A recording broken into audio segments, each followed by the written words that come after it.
right. Well, folks, welcome to Rimshots with Sean, brought to you by Barstools and Bandtalk. My buddy Bobby Sisk hooks me up again. This man sent me his info last week, Mr. Christopher Catero, the official name.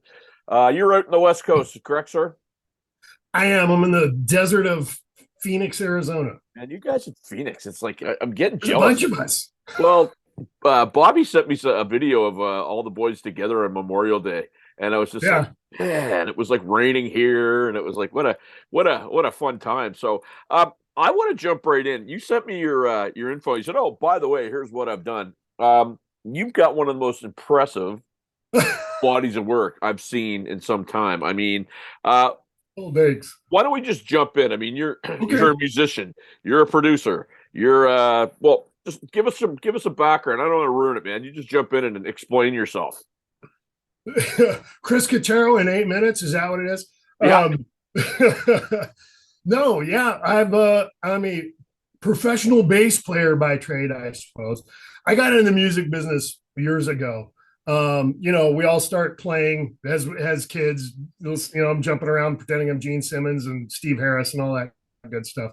But really everything started for me once I went to college at New Mexico State University, and I started playing in bands and put myself through college just like a lot of people do. But I got involved in a program, lady there named Barbara Hubbard, who's a pretty famous promoter for her day, discovered a lot of upcoming collegiate type of talent, gave me a job at an arena, and it kind of kickstarted me in the music business. So at the same time, I met some guys there when I was at New Mexico State. One of them, a guy named Tom Gaddis, who is kind of East Coast guy. He was in a band called Tension. It was an old combat band. And he had started out in a band called Deuce with Marty Friedman. So, it's interesting. You nodding. Go ahead. That label, like it's funny because some people go, "What?" And I remember when I was coming up, there was so much cool stuff that came out on Combat Records that, oh yeah, you wouldn't necessarily get in like a mainstream record store, but you would find it like up here. We would go to the indie stores and find all this cool. I mean, the rods and just different stuff. It was so cool. It must have been a great time. Oh yeah, Tom, it's funny with Tom and Marty. So Marty had ended up moving before they ever got to the combat stage of things. Marty, they had their band Deuce. Marty moved to Hawaii with his family, and Marty kind of went from there. Tommy, with some of the same guys, formed Tension. Once Tension kind of came and went, he moved out west where his dad was, and decided to become a civil engineer.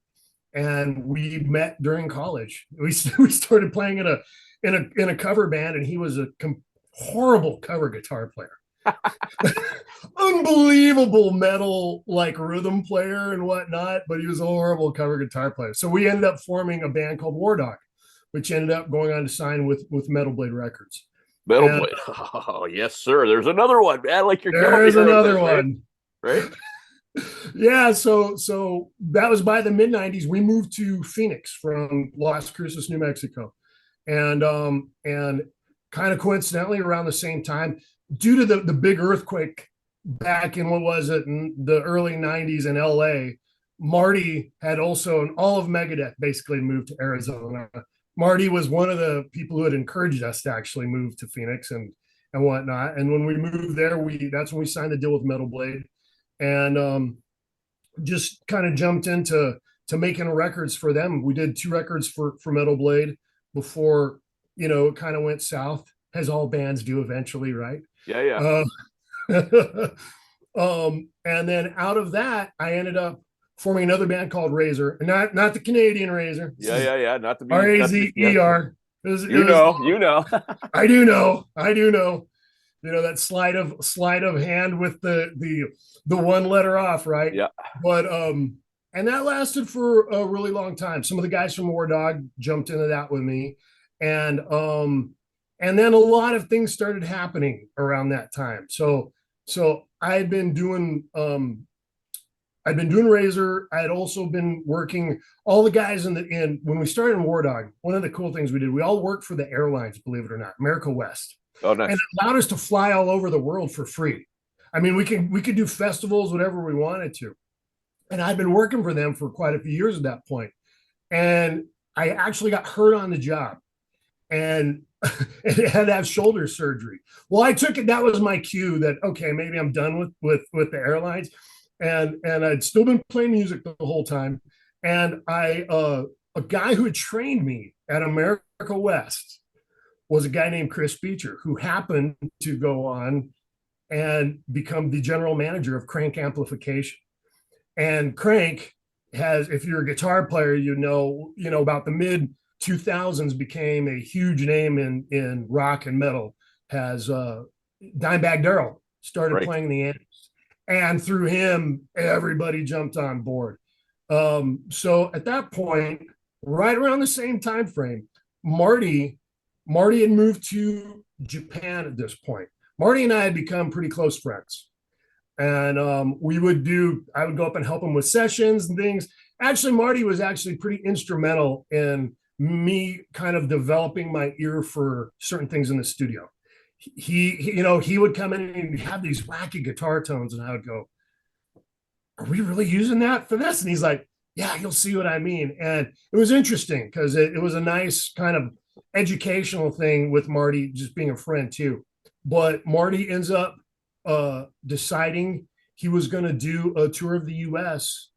With his solo band, and asked me if I felt like doing it, which it was a little bit of a gulp moment because I'm sitting there thinking, Jesus, I got to play all these bass lines by Billy Sheehan and Barry Sparks and Tony Franklin and all this. And, I mean, I'm not a slouch, but I was, it's one of those things where I'm going, am I going to commit to this? Because this is going to take a little woodshedding. And I said, fuck it. That's kind of how I am. I'm an all-in kind of guy. And he liked me because I'm more of a rock and roller than a shredder, if that makes any sense. Well, it does, but it says a lot about, and we're coming up on almost the end of this first segment. It says a lot about you as a player because, those aren't easy bass lines. And oftentimes people get discouraged and just go, you know what? I can't do this and I'm not going to bother. So for him to ask you to be part of that, I think is quite significant. It was. And I took it as a real compliment from him. And I said yes. And I basically woodshedded my ass off and we went out and did it. It was a killer band too, man. That first incarnation was Marty, myself, Ron Jarzombek from Watchtower and Spastic Inc. And then Jimmy DeGrasso on drums. Oh yeah, Jimmy's no slouch. I got a Jimmy DeGrasso story for you in the next segment. What we're gonna do, we're gonna take a little break, and we're gonna come back with my new buddy Chris Catero after this. Welcome back to Rimshots with Sean, brought to you by Barstools and Bandtalk here with Chris Catero. Don't forget to subscribe, kids, because that's how we keep growing and growing and growing. You mentioned Jimmy DeGrasso in the break. So up here in Halifax, there's a bunch of bands that used to come up here and play. They were from the San Francisco area. And I used to talk to the drummers all the time. The two guys they always mentioned as being legendary players in the San Francisco area were Troy Lucetta and Jimmy DeGrasso. They all talked about those two guys being, I guess, instrumental in influencing a whole lot of players in that area. So very cool, man. You were playing with a good drummer there. You sent me something. You're going to like this. So you sent me a very cool video of Wardogs doing a song off this album with the one and only Bruce Dickenson. Yes. Very cool clip, man. That had over 12,000 views, 1998, and there's Bruce just ripping it. It was so fun, man. That was like a moment, when Iron Maiden was a huge influence on me. And to give you guys, everybody out there, a little bit of a backstory on it, in Wardog, that was our very first trip to Europe to go play. Was the Bang Your Head Festival, which now is kind of blossomed into a much bigger festival than what it was at that point. Okay. And when we were there, the guy named Michael Trengert was the head of Metal Blade over there. And he goes, "Hey, would you guys want to play with Bruce Dickinson?" I was like, "There's a wild bear shit in the woods." Yes. Yeah, we will. Yeah. So we learned a couple songs and Bruce, we went out and ended up doing Flight of Icarus with him. We were going to do Die With Your Boots On as well. And he's like, "Oh, I don't remember the lyrics." I was like, fair enough. Fair enough. Flight Acres for me, when everything was shut down, and I started geeking out on YouTube, and I found isolated tracks, and I find the isolated vocal track of Flight of Icarus Yeah. probably next to anything that Dio did, probably some of the sickest stuff out there that was you had access to. So in Metal Blades, if I'm not mistaken, was Eddie Trump not part of part of Metal Blades at one point? No, he was part of Megaforce. Megaforce. Okay, so very, very close. So the thing, I guess, about your resume that I find very, very interesting.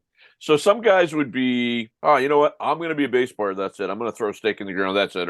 But you've got this broad sort of diverse, background. And if I'm looking at what you've done, to me, and this is just not knowing, but hopefully you'll maybe back this up a little bit. You might have been one of the first guys to do the pivot, where they talked about pivoting.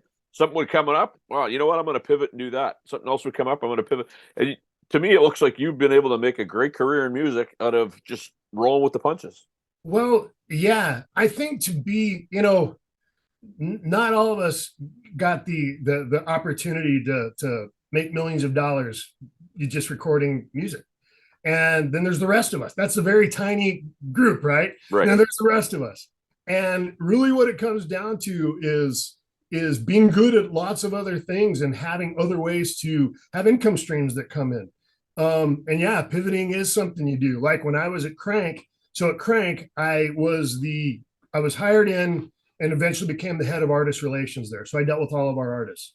From there, which the Marty Friedman gig truly helped me get that gig because they knew I knew how to deal with artists and I was familiar with a lot of guys. From there, I learned how to do video. I started learning how to do audio production and how things went because that was also around the same time. I was starting to do a lot of like that first foray into home recording. Also through Crank, I met Alan Niven, and Alan is like for those of you who don't know who Alan is. Alan was the manager of Guns N' Roses in their heyday, as well as Great White manager producer. I've got Watch You Bleed, which is the unauthorized biography of Guns N' Roses, and they describe Alan as, and he's always been one of my favorites. I've never met him, but they described him as similar to the manager in Spinal Tap, where he would be really nice one minute, be swinging a bat the next, which is what you need to, I guess, be successful in the business, right? Get the cricket bat out, right? Yeah. Now, Alan, honestly, he's a very, very close friend of mine. So close, he even married my wife and I, hilariously. Well, that's interesting. Wow. but Alan is probably one of the smartest individuals I've ever met in the music business, and very tenacious. And just, I mean, I'll have to try to hook you up with Alan at some point to have I'd love that because Alan's such an interesting guy. He's so much deeper in the music business than what you even know. Yep. If you know. But with Alan, I met him when we were at Crank. He had an artist he wanted me to take a look at, and we hit it off and became fast friends. And then he ended up liking some of the Razer stuff I was doing, and we co-produced a record with that. And then we liked co-producing so much, we jumped into it, and we still to this day occasionally co-produce. That's amazing. I had the opportunity to meet and interview Max Norman, and it was so cool because I would ask him something about how they recorded. I'm a drummer, right? So it was just like the drum sounds, the drum parts on those first two albums to me are perfect. And he said, well, they were 421s and pretty much everything, but it was basically Lee Kirkjake's performance. And I'm going like, that's what I thought, and same with Bob Daisley as a bass player. Oh my God. Well, you would know that, right? I mean, like, yeah. Amazing. Talk a little bit about that, because you're recording some people, and I mean, back and everything from like the analog kind of days where you'd be recording if it was a 5-minute song and you made a mistake at 4 minutes and 50 seconds, there was no punching in. You went right back to the beginning and did it again, right? But now technology being what it is, do you have a preference when you're doing your work with new versus old, or do you just kind of do what you do for the project? You do what you do. To me, technology is something to be used. Now, there's a lot of people who will poo-poo, there's the electronic guys who poo-poo analog. There's analog guys who poo-poo electronic stuff and digital. To me, music is a just a breathing entity, and it evolves and changes. And there's things I could do now that would be impossible to do in the realm of what I do. I'm sitting right now in my little home studio, and I can produce stuff that sounds like huge records that would have cost $250,000 in the day, which cost me, nothing to sit here in my underwear and make Right. albums, right? Well, isn't that the best though, when you can do that like that? So I think the real thing, at least for a guy like me, I'm at an age where I have an analog mentality. Okay. So I still think in terms of analog in the realm of it's all about phrasing and performance. And that's the truth of just all music. Music is about phrasing and performance. And those are the great things, the great singers as humans, we don't talk to each other like this, do right. We? Nope. No, we're having a conversation, and that means there's a push and pull. Happens all the way around. You have these as a drummer. I mean, God, the drums don't get enough credit for the expression that they bring to a recording. If you listen to, I'm a giant Motorhead fan. I love Filthy Animal Taylor. It was kind of wonky. It was kind of this, but man, it made the music so cool. And that's how I think, in all things, performances are human. And as long as you approach technology with the human thought to it, you can just use the technology to get you quicker to where you want to be. That's amazing. Look, we're going to take a break, come back for our last segment. We got to pay some bills. I mean, we're a decent podcast, but we still got to pay for stuff, right? So we're going to be back with Chris after this. Well, kids, welcome back to Rimshots with Sean. I'm going to say new friend, but we've been talking for a few weeks. Chris Catero. Something that you mentioned Phil Taylor. And I missed some of that old, like I can't remember exactly what band it was, but the drums were so precise. It was always machine-like. And, it sounded great. Like you're sitting there going, wow, this is impressive. But you kind of long for, when there was a sloppy fill or the timing went off a little bit. Sure, you know what I mean? Sure. Yeah, I agree, man. I mean, I've seen some amazing drummers. Some of the newer metal drummers are almost like having a drum machine, right? They're just, the performances are amazing. But man, it's that little slink in between, that little bit of grimy feel in things. I know Alan, talking back with Alan, Steven Adler is a great example of a guy who wasn't a great technician, but his wonky feel made Appetite for Destruction. As far as I'm concerned, that is probably one of the most perfect rock drum albums ever made because of his, I'm not going to say limited knowledge, but probably limited technique, but everything he played was just like, wow, you listen to it, you couldn't have done it any better. Oh, for sure, man. Like Bill Ward, the jazz stuff that he did. Yeah. Clive Burr made him my favorite drummer of all time, just for he played with a punk rock jazz with a punk rock feel to me. Yeah. So I'm with you, man. And it's that push and pull. And as a bass player, playing with drums, it really, man, that's when you start feeling the bottom cook, right?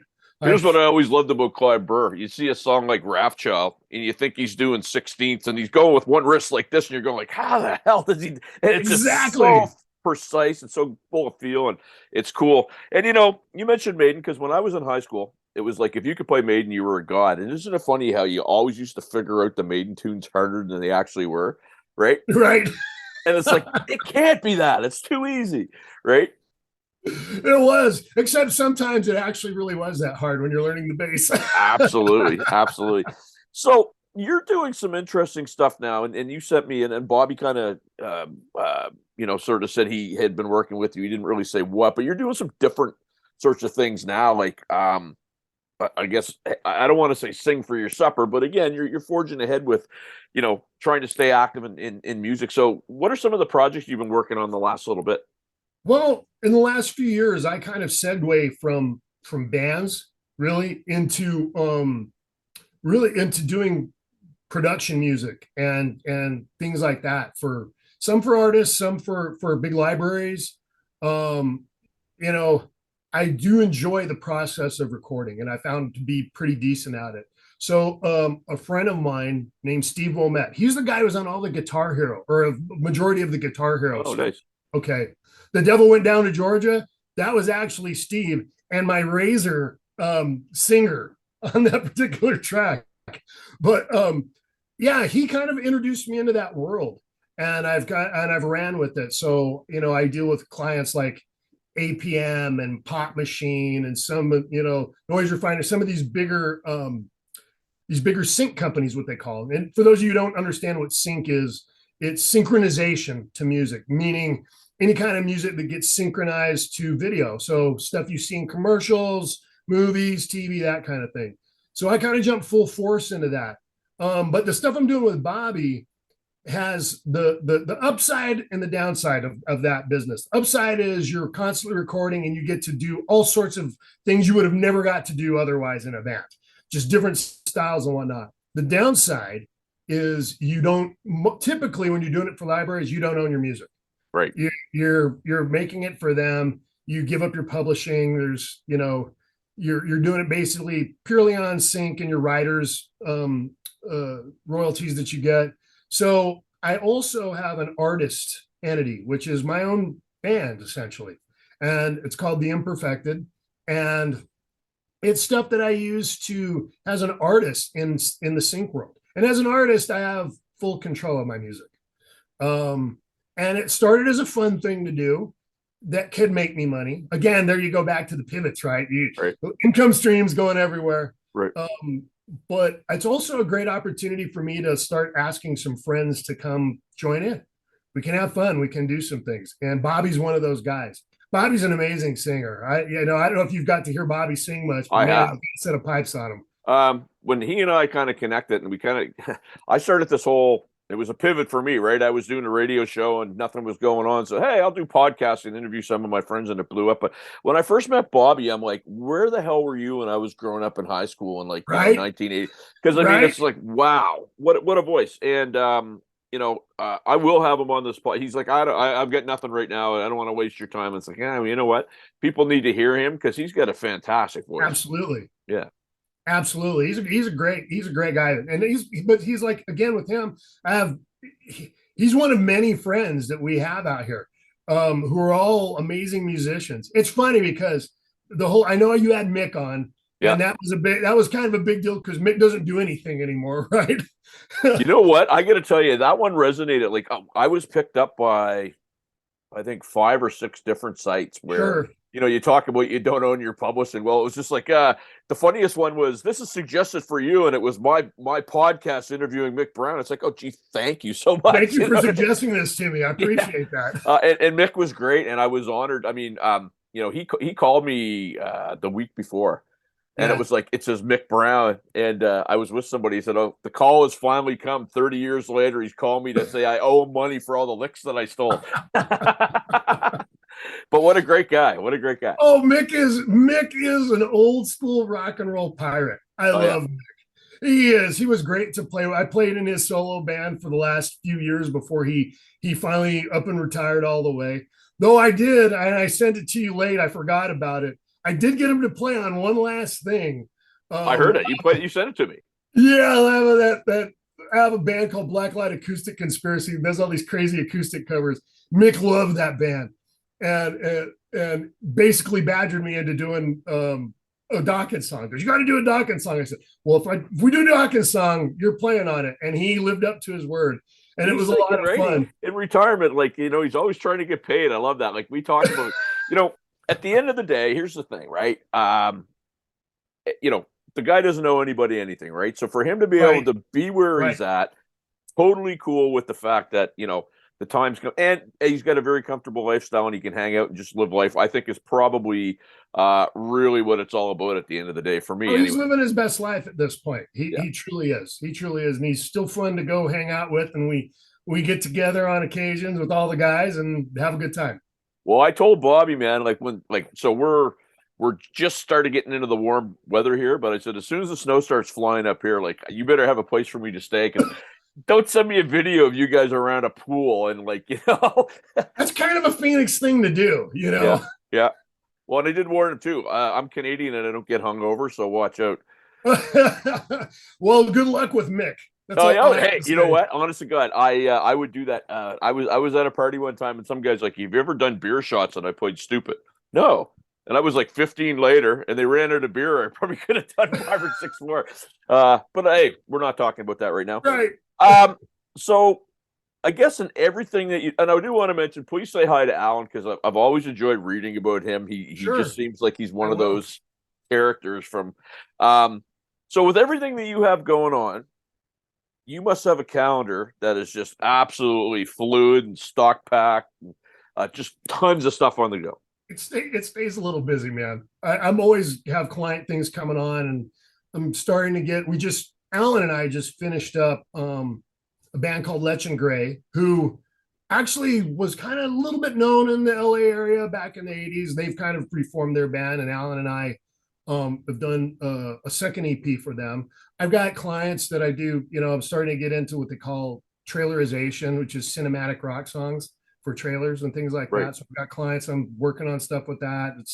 It's kind of nonstop. I'm starting to get more people wanting me to mix, which I have to ask myself if I can. It's a funny situation because time is money a little bit in this. And if I'm not doing one thing that's making me money, I need to be doing something else that is, and that's just again, that's the pivot in action right there. But you would be what I would call a shining example of. So I play in one band that the odd time we do weddings, and they'll ask for a rate. You give them the rate. Well, that seems like an awful lot. Now you're not paying for the wedding. You're paying for the collective amount of years that it took us to get to this point. The wedding Thousand just percent. happens to, you know what I mean? And you're a Yes. shining example of that. So when you're asking for your rate, it's just not that project you're working on. It's all that experience and what have you that and influence and network that you have to draw in. Well, sure. And as a producer, you're not anybody can get on YouTube, watch a lot of videos, and learn to twiddle knobs and adjust plugins and that kind of thing. Really, honestly, you can't. I learned a ton off of YouTube. Okay, as myself. It all comes down to if you're going to hire a producer, you're hiring them for taste and knowledge. How that's a good performance. No, don't do that. Try this. What if we did that? The outside objective ear that does thing, and that is, you're right, that's years and years and years of digging in and doing what you do. And people just don't get it. And they were talking up here. I was listening to talk radio today, and they were talking about. So we have this carbon tax that's going to come into play July 1st, and they're talking about the price of gas going up. And the first thing that everybody talked about, well, people will stop going out. And I just find it's always funny, right? How the arts are the first one to take the hit, right? It's Right. they'll find money for sports and they'll find money for lottery tickets and smokes and whatever. But you know what? I can't pay $10 to go see a band. Or hey, my friend's in the band. I'll try to get my name on the guest list. You know what I mean? Right. It's hard. Look, I don't envy any new bands coming out nowadays. I really don't. It's a hard thing to try to find an audience. You're up against 60 years of rock and roll, basically, that's already there, sitting in a can that people are discovering. There's constantly a new generation that discovers the Beatles and Led Zeppelin Yeah. and Black Sabbath and Iron Maiden and Judas Priest, and it just marches on, right? And you get to this point where you're like, when all those, I always think of when those bands were dropped, back in the day, they were dropped into my analogy of that is they were dropped into a field of pristine snow. For you Canadians, this will, Yeah, know what yeah. I'm talking about, right? Yeah. But if you think about it today, all those bands got dropped in and they all walked in different directions and they were untrodden. You drop a band on that same field today, it's a mud pit. There may not even be a snowflake there. So you're dealing with a lot of things that have already been done. You're dealing with the other part of it is being my age, we didn't have a lot of options for entertainment growing up. Right. I mean, and that really led to being extremely passionate about music. And there's lots of other options today. So, that people get into. So music is one of a few things. And it's hard. It's hard to grow your audience. It is. You mentioned something. I heard a great analogy about, and it was applied to the music business, but it could be applied to anything. And that's how you walk across a minefield. So do you go off by yourself and blow off arms and legs, or figure out who did it, walk in their footsteps? And I find now it's so funny how you and I, we're the old guys. We can't possibly know as much as and Right. you start feeling like your father after a while, right? Oh, completely. Well, you damn kids when I was your age. Yeah, yeah. So funny. Look, we gotta bounce here, man. And All right. so nice to finally meet you. But where can my viewers find more about what you're up to and your projects and just get some background on you? If you go Chris Catero on all the social media platforms, I'm there. I'm not hard to find that way. For my imperfected stuff, it's theimperfected.com. And really that's it. If you want to find me, I'm out there. Awesome, Chris. You know what, man? So nice meeting you. We had a great chat on the phone before we even got to this point. Yeah, Um, man. I am going to get out there. I swear to you all. I keep telling Bobby. I was talking to him yesterday about T-shirts and stuff. So yeah, it's going to happen. But thanks so much for doing this. It was a pleasure. You were a Thank gentleman. you for And, having me. I appreciate it, man. peace out. Don't forget to subscribe, kids, because you want to see great guests like this fella. That's the only way you're going to get to do it. See you later.